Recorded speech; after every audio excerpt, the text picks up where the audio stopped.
Hendaklah kau iring Yesus pikul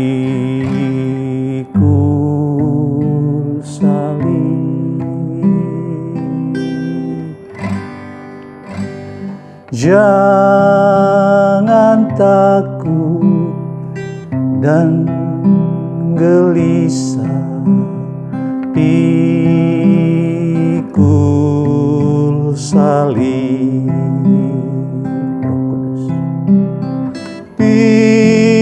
Pikulah salibmu serta jangan kesal, hingga kau dapat mahkota kurnia kekal.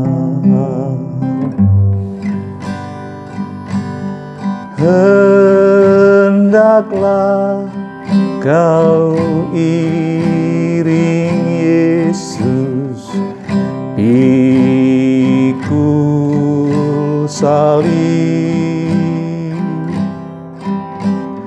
Jangan takut dan gelisah, pikul salib. Pikulah salibmu serta jangan kesal,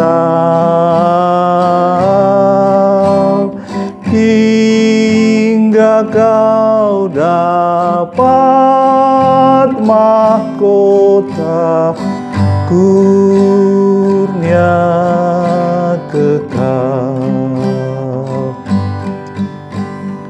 Hendaklah kau iring Yesus pikul salib. Jangan takut dan gelisah, pikul salib.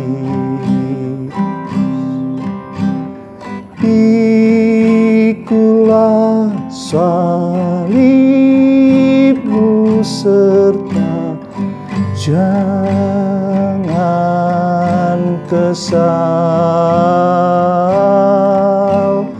hingga kau dapat mahkota kurnia kekal. Sebelum mendengar berita baik dari Tuhan, mari kita berdoa. Bapa Surgawi, kami anak-anak-Mu sungguh bersyukur atas pemeliharaanmu yang luar biasa, dan saat ini di tengah-tengah lonjakan kasus COVID-19, Engkau berkenan menuntun kami menikmati pengajaran-Mu.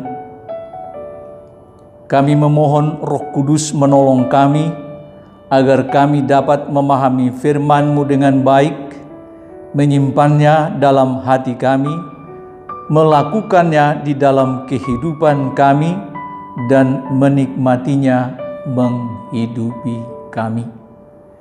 Dalam nama Yesus Kristus kami berdoa dan bersyukur. Amin. Bapak, Ibu, Saudara yang dikasihi Tuhan Yesus Kristus, saat ini di Indonesia terjadi lonjakan jumlah kasus COVID-19 yang menjadikan rumah sakit beranjak dipenuhi pasien akibat pandemi COVID-19. dan membuat para tenaga kesehatan kewalahan. Yang lebih menyedihkan, juga terjadi lonjakan jumlah orang yang meninggal karena pandemi COVID-19. Lalu, bagaimana orang Kristen menanggapi situasi ini? Bapak, Ibu, Saudara yang dikasihi Tuhan Yesus Kristus, dalam kondisi apapun, orang Kristen harus tetap menyadari keberadaannya, bahwa orang Kristen adalah orang yang hidup dilahirkan kembali. Artinya orang yang hidup sesuai dengan firman Tuhan. Dengan kata lain, orang yang hidup dalam ketaatan kepada Tuhan. Untuk itu, orang Kristen harus memahami dengan benar sesungguhnya apa itu masa pandemi COVID-19 yang berlangsung saat ini. Bapak, Ibu, Saudara yang dikasihi Tuhan Yesus Kristus, dalam Wahyu pasal 3 ayat 10 disebutkan, karena engkau menuruti firman-Ku untuk terus menantikan Aku, maka Aku pun akan melindungi engkau dari hari pencobaan yang akan datang atas seluruh dunia untuk mencobai mereka yang diam di bumi. Suatu pengajaran atau nubuatan bahwa masa pandemi COVID-19 termasuk atau merupakan hari pencobaan yang akan datang atas seluruh dunia untuk mencobai mereka yang diam di bumi. Dengan kata lain, masa pandemi COVID-19 adalah masa pencobaan untuk mencobai penduduk dunia. Bapak, Ibu, Saudara yang dikasihi Tuhan Yesus Kristus, kalau kita baca di dalam Ulangan pasal 8 ayat 2, di sana diungkapkan bahwa pencobaan adalah situasi atau peristiwa untuk mengetahui apa yang ada dalam hati umatnya, yakni apakah umatnya berpegang pada perintahnya atau tidak. Jadi, masa pandemi COVID-19 adalah masa untuk mengetahui apakah orang Kristen tetap taat atau tidak kepada Tuhan. Saya ulangi, masa pandemi COVID-19 adalah masa untuk mengetahui apakah orang Kristen tetap taat atau tidak kepada Tuhan.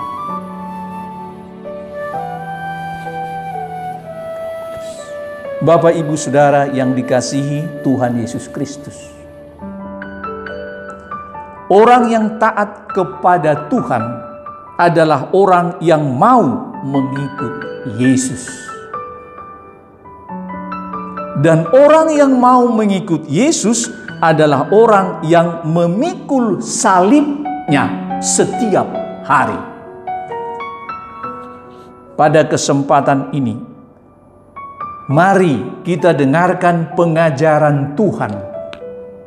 Bagaimana sesungguhnya memikul salib untuk mengikut Yesus. Menikmati hidup bersama Tuhan supaya menikmati perlindungannya. Dengan judul renungan, memikul salib maka dilindungi Tuhan. Dan bacaan kita pada kesempatan kali ini, Lukas pasal 9 ayat 23. Berkaitan dengan hal memikul salib, seorang tokoh Kristen, Smith Wigglesworth, warga Inggris, lahir tahun 1859 dan meninggal tahun 1947. Dikenal sebagai Rasul Iman karena kepercayaannya yang mutlak kepada Allah, tidak suam-suam kuku,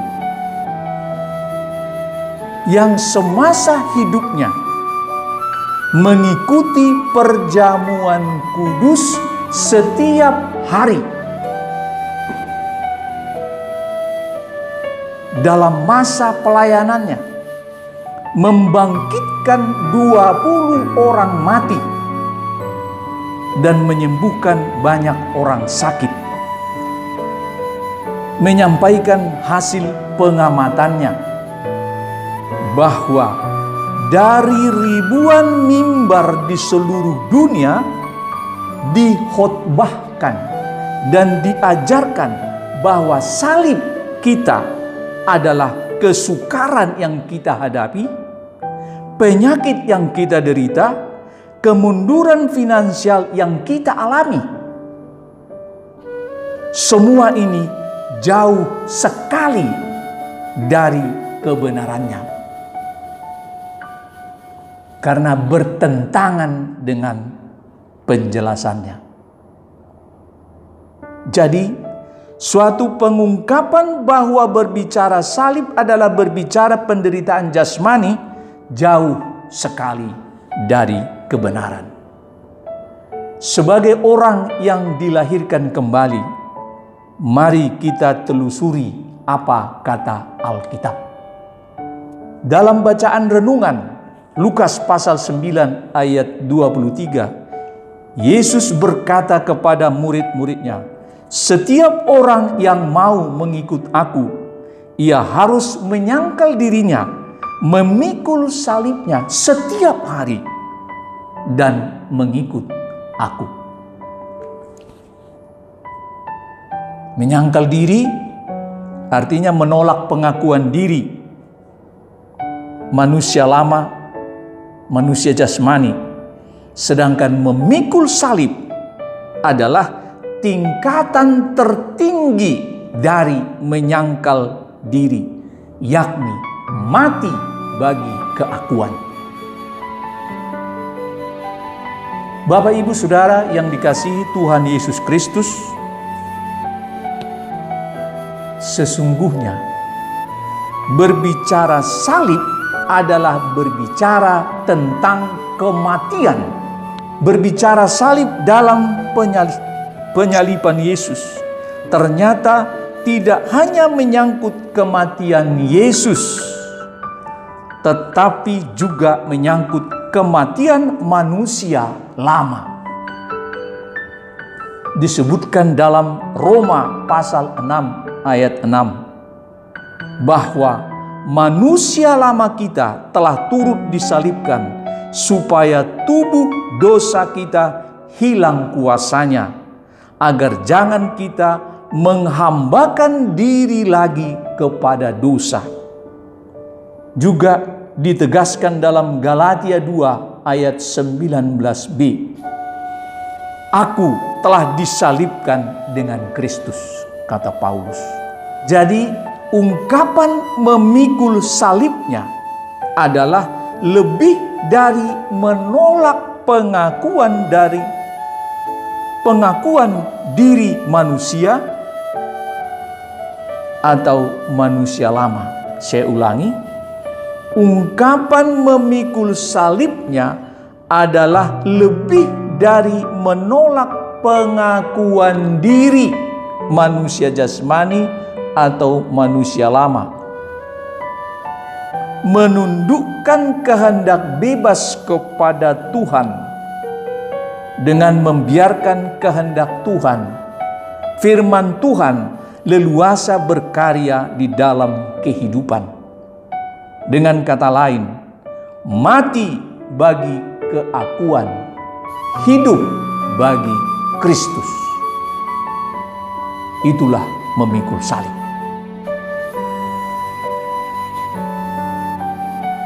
Harus dilakukan setiap hari. Barulah seseorang siap mengikut Yesus, menjalani hidup bersama Tuhan, layaknya ranting pada pokok anggur, maka menikmati dilindungi Tuhan. Bapak, Ibu, Saudara yang dikasihi Tuhan Yesus Kristus, mari kita telusuri lebih lanjut. Ternyata dalam Alkitab, mati bagi keakuan dikenal dengan 3 corak. Pertama, mati bagi diri sendiri. Artinya, tidak bersandar pada pengertian sendiri. Disebutkan dalam Amsal pasal 3 ayat 5. Berkata tidak bagi hasrat sendiri. Kehendak sendiri telah disalibkan dengan Kristus. Menolak kehendak atau keinginan sendiri, seperti tidak mau mempelajari firman Tuhan setiap hari, ketakutan, membenci, dendam, iri hati, sombong, angkuh, menganggap rendah orang lain. Kalau semua itu tetap ada, berarti tidak mati bagi diri sendiri, sama dengan menolak perlindungan Tuhan. Orang-orang yang seperti inilah menjadi sasaran empuk bagi iblis, termasuk penyakit. Tidak mati bagi diri sendiri. Ini harus betul-betul kita sadari, kita pahami. Buang jauh-jauh, tolak jauh-jauh kesombongan, keangkuhan, rasa membenci, rasa iri hati, merendahkan orang lain. Tolak dan jauhkan dalam nama Yesus, supaya kita bisa hidup bersama dengan Tuhan.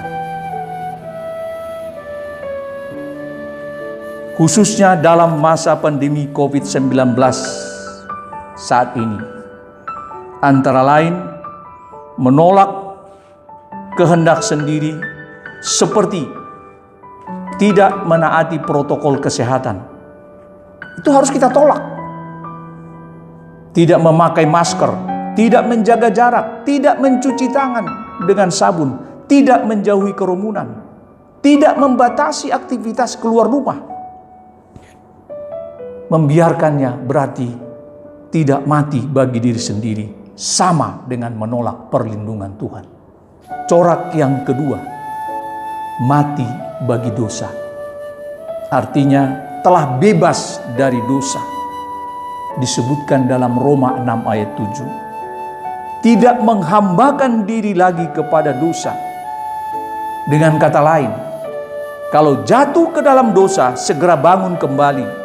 Sebagaimana disebutkan dalam Amsal pasal 24 ayat 16 dan 1 Yohanes 1 ayat 9. Suatu penegasan, jadilah dan tetaplah dilahirkan kembali hidup sesuai dengan firman Tuhan. Antara lain menaati Matius 22 ayat 37, yakni mengasihi Tuhan.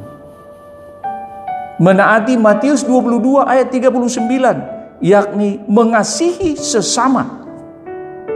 Menaati 1 Timotius 4 ayat 13, yakni mempelajari firman Tuhan setiap hari.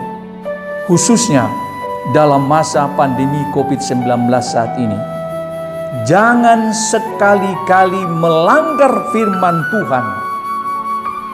Khususnya Roma 13 ayat 1 yang menyatakan tiap-tiap orang harus takluk kepada pemerintah yang di atasnya, sebab tidak ada pemerintah yang tidak berasal dari Allah. Suatu pengajaran supaya menaati protokol kesehatan 5M. Pelanggaran berarti tidak mati bagi dosa, sama dengan menolak perlindungan Tuhan. Corak yang ketiga, mati bagi dunia. Artinya tidak serupa dengan dunia. Disebutkan dalam Roma 12 ayat 2. Janganlah kamu menjadi serupa dengan dunia ini. Tidak mengikuti selera dunia karena tidak sesuai dengan firman Tuhan. Dalam Yakobus 4 ayat 4 ditegaskan, tidakkah kamu tahu bahwa persahabatan dengan dunia adalah permusuhan dengan Allah? Dalam 1 Yohanes 3 ayat 13 disebutkan, janganlah kamu heran, saudara-saudara, apabila dunia membenci kamu. Khususnya dalam masa pandemi COVID-19 saat ini, jangan sekali-kali mengikuti lingkungan yang tidak menaati protokol kesehatan. Mengikuti berarti tidak mati bagi dunia, sama dengan menolak perlindungan Tuhan. Bapak, Ibu, Saudara yang dikasihi Tuhan Yesus Kristus, kondisi ketiga corak mati bagi keakuan, pertama, harus dilakukan dengan sungguh-sungguh setiap hari. Menjadikan seseorang memikul salib setiap hari, barulah siap mengikuti Yesus, menikmati hidup bersama Yesus, maka dilindungi Tuhan. Yang kedua, kondisi ketiga corak mati bagi keakuan hanya dapat dilakukan oleh orang yang memiliki pikiran Kristus. Karena dengan memiliki pikiran Kristuslah seseorang dapat melakukan dan mengalami mati bagi diri sendiri, mati bagi dosa, dan mati bagi dunia. Sehingga orang yang memikul salibnya adalah orang yang memiliki pikiran Kristus. Orang yang memiliki pikiran Kristus dikenal sebagai orang yang dilahirkan kembali. Artinya orang yang hidup sesuai dengan firman Tuhan. Bapak, Ibu, Saudara yang dikasihi Tuhan Yesus Kristus, tidaklah mengherankan kalau orang Kristen adalah orang yang memiliki pikiran Kristus. Karena keberadaan orang Kristen, sekali lagi saya ulangi, karena keberadaan orang Kristen adalah terus-menerus membaharui manusia baru. Sebagaimana disebutkan dalam Kolose 3 ayat 10. Dengan mau tertib belajar kepada Tuhan setiap hari, sebagaimana disebutkan dalam Matius 11 ayat 29. Dengan mau tertib mempelajari firman Tuhan setiap hari, sebagaimana disebutkan dalam 1 Timotius 4 ayat 13. Menjadikan hati dan pikiran didiami, dipenuhi firman Tuhan. Dan hal inilah yang membuat seseorang memiliki pikiran Kristus.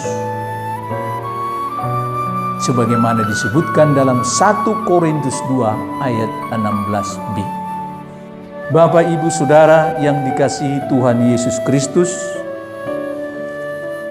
jadi hanya dengan bertekun mempelajari firman Tuhan setiap harilah menjadikan orang Kristen memiliki pikiran Kristus.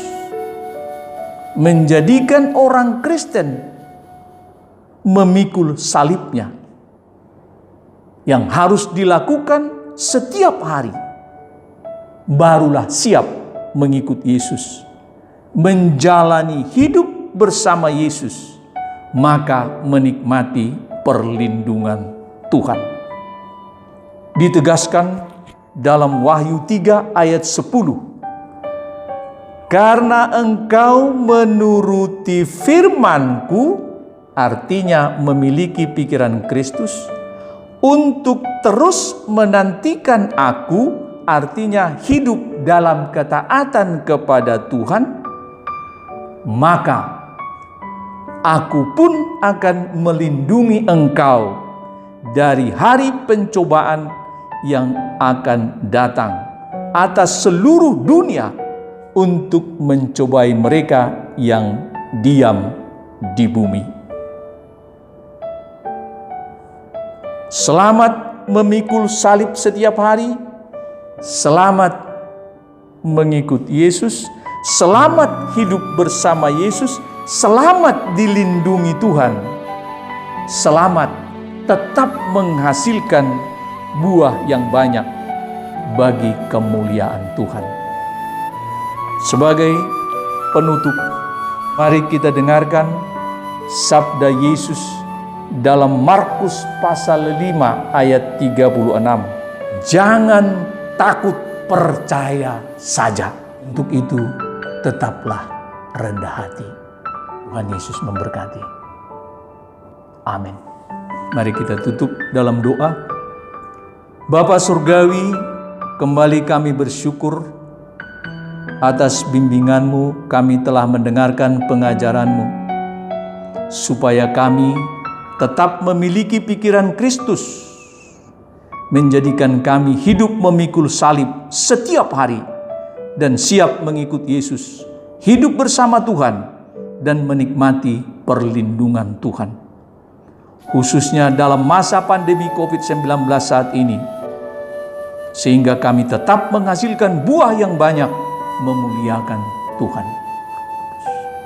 Ya Bapa, kami mohon Roh Kudus membimbing kami, supaya terus-menerus membaharui manusia baru kami, dengan tertib belajar kepada Tuhan Yesus setiap hari, dengan tertib mempelajari firman Tuhan setiap hari, menjadikan kami memiliki pikiran Kristus, dan tetap memikul salib setiap hari.